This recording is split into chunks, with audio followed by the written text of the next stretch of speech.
সেখানকার যে ছাত্রলীগের কমিটি ছিল 2022 সালের, সেটিতে তিনি আসলে যুগ্ম সাধারণ সম্পাদক পদে ছিলেন।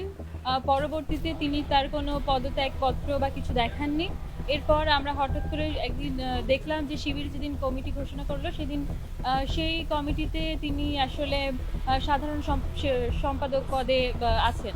তো এই জায়গাটি হচ্ছে আমার অন্যতম একটি গুরুত্বপূর্ণ মানে বিষয় আমার রিটের। আর আরেকটি সেটি হচ্ছে ডাকসু নির্বাচনের যে গঠনতন্ত্র, সেই গঠনতন্ত্রের 2-এ অনুযায়ী ডাকসুর অন্যতম লক্ষ্য এবং উদ্দেশ্য হচ্ছে মুক্তিযুদ্ধের যে স্পিরিট সেটিকে ধারণ করা এবং সমুন্নত রাখা।